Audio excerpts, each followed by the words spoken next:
In today's video, I'm going to discuss what supplements I take on a daily basis and ones I sort of take infrequently.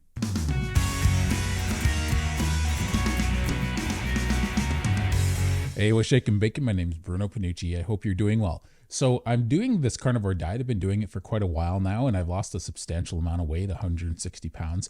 And I'm continuing to work through different weight plateaus as they happen. Some of them last weeks, some of them last months. I'm having different obstacles as I move along.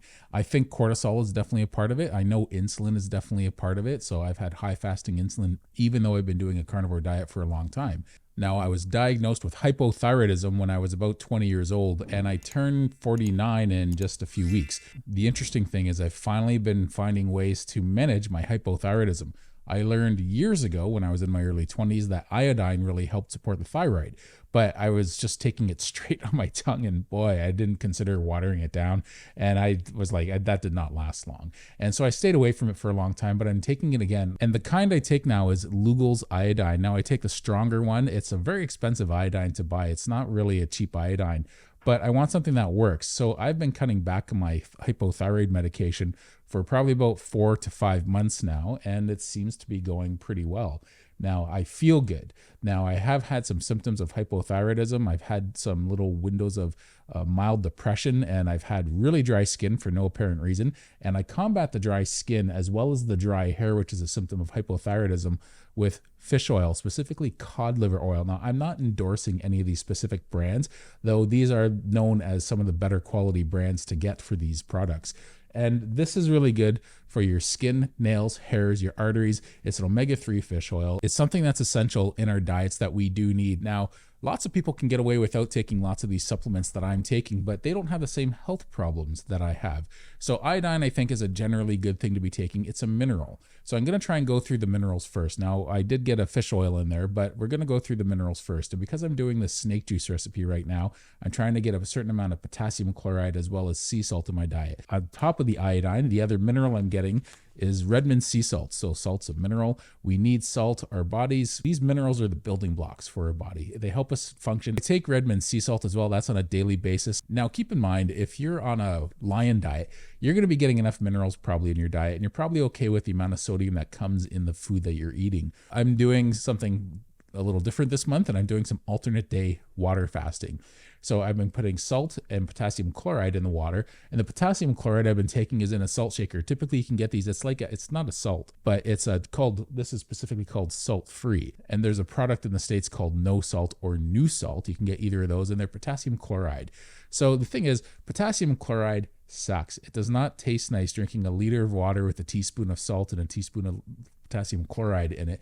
So I try and get around that. And the way I got around that was I went to my local pharmacy, and instead of taking that powder now, that's like, you taste it in your mouth every time you take it, I take these pills, and they're potassium chloride pills, and they're really cheap. It's $6 or $7 for this container of 600 milligram capsules.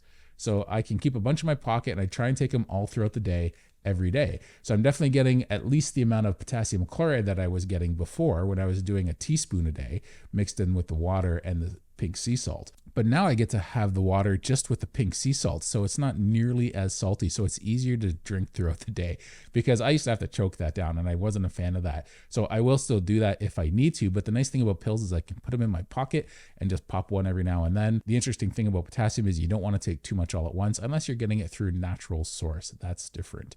Another mineral I take daily to support my thyroid is zinc. So there's a lot of reasons why everyone should be on the zinc, and I take a zinc liquid, and I just drink it out of the bottle because I'm a bachelor and there's no one else that I'm sharing this with. So I just take a little swig. And I learned years ago, when you start tasting the zinc, that's when your body is no longer depleted in zinc. So when I take this really, really, really little swig, I'm talking a teaspoon at best, not even a teaspoon. What's happening is I don't even taste it. I don't taste anything with it. So as time goes on, I'm eventually going to get to that point, and then I'm going to start maybe going down to every second day, or maybe take a little less each day. But I'm only going to take as much as I need when I need it. But those right now are some of my daily supplements that I take as far as minerals go. On top of minerals, something else I'm taking is vitamin D with vitamin K2 in it. So that's all around good for the body to take, especially going into these winter months. So I'm trying to take that daily. I don't always remember, but I take a number of drops. I don't pay attention. I honestly just fill the vial up and go and take a bunch of drops. And I know there's certain theories out there that you should only take so many drops a day, and that's fine. This is just what I'm doing. I don't recommend anyone do what I'm doing. I'm just letting you guys know what I'm doing and typically why. Now, the other thing I've been trying to do daily is Berberine. Berberine is something I try and take with my meals, and I don't always remember to take it because it's just not always on hand. But Berberine is something that's really good to help naturally lower blood sugar. So my blood sugar goes up and my blood sugar goes down. My blood sugar is relatively stable unless I'm doing exercising, and exercise will always increase your blood sugar. But the problem is my fasting insulin is out of control. So I've been taking Berberine to help manage my fasting insulin, and it seems to work through managing my blood sugar. So if my blood sugar doesn't have as much of a spike, my insulin can calm down. So the big thing I think that's causing my insulin to be up is my cortisol. And that's why I take some of these other supplements, because they're all adrenal supporting, right? You want to make sure that our body has enough fat and minerals to do its job properly. So we don't want to be in a fight or flight state. Now, another supplement I started taking is inositol. Now, I don't always remember to take this throughout the day.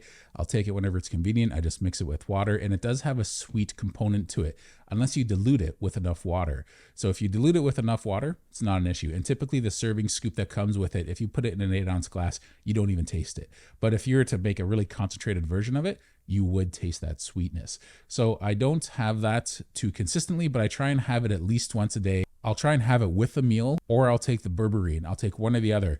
In the mornings, I might take more because I know my fasting blood sugar is typically high, and that means my insulin's working really hard to try and keep that suppressed. So I don't mind maybe doubling up for me in the mornings with a Berberine and one of these. They're very little scoops, and it's just going to last a long time. It's an expensive product, but it will last. Here are the things I take more on occasion as I need to. So one of the things I take as I need to is baking soda. Now, I suffer from gout, and gout hasn't been an issue for me for a while. Now, I find when I'm losing weight, I pass more uric acid crystals. And so if I'm passing something like that, I want to make sure my body's as alkaline as I can get it. And baking soda is one of the ways to help manage when I pass some sort of kidney stone. I'm fortunate in the way that when I pass my kidney stones, from the kidney to the bladder, it's not fun. But after that, it turns into sand. And those little crystals just go out no problem. So that's probably going to be, I would assume, the more sensitive way to pass a kidney stone. I only have to worry about the first half of the travel, but that first half is a long, painful process. Usually lasts about 12 hours for me. But like I said, it hasn't been an issue really for a while. I was getting some kidney stones when I was doing some dry fasts earlier in the year. But you have to keep in mind, that was my body eliminating the uric acid crystals that have been building up over years and years and years. One of the ways when I remember to do something about it is to take apple cider vinegar. So as far as I'm concerned, you could take any vinegar. Having the mother in there, I don't know how important that is. I don't know how much research has actually been done on that. I personally think it's a bunch of hoopla. Tell you the truth, whenever I've taken vinegar versus apple cider vinegar, I've always had the same effects. So regular vinegar is a heck of a lot cheaper, but there's not really too much of a difference as far as I can tell with the mother in there. There's obviously been some studies that have been done out there on it, but the guy who invented all this apple cider vinegar and he was known for doing fasts years ago, he used to make a lot of outrageous health claims, and some of them turned out to be pretty accurate, and some of them turned out to be pretty weird. I think his name was Alan Bragg or Alan Braggs. And so you can't always go by some of the science that's around this. And sometimes when they argue that the mother is the important part, how much research has actually been done on that? So that mother's that little cloudy part in this. You can see it's maybe a little on the, there it is, right? You see that? It's a little on the opaque side. And then when you shake it up, the whole thing starts to get foggy. Shake it, shake it, shake it. The whole thing gets foggy, and that's when you're supposed to take the apple cider vinegar. Now, I found during a gout attack, I would just take a huge swig and then chase it with water. And I tried to make sure that it didn't touch my teeth. And I was doing that really rarely, but that was during a kidney stone. So that was when I was passing something from my kidney to my bladder, and I knew a world of pain was coming. And quite often, it seems to make a big difference. So the daily portions of it, I don't really bother with, but I will take it in a pinch. So as far as the minerals go, I try and take those daily. As far as the vitamins goes, I honestly take those when I can remember. And as far as the other last couple things go, I take those when I need to. As far as the Braggs go, as well as the fish oil, that's something I try and make more regular in the winter months because that will eliminate anyone's dry skin in the winter months. I highly recommend everyone take that kind of fish oil, cod liver oil. It's lemon flavored. And I really think that's a great way to go to combat dry skin, dry hair, chapped lips, and also nails that damage and break really easily. So I hope you find this interesting. This is just what I do. Once again, I'm not recommending you do it. Anyway, thanks for tuning in. Take care.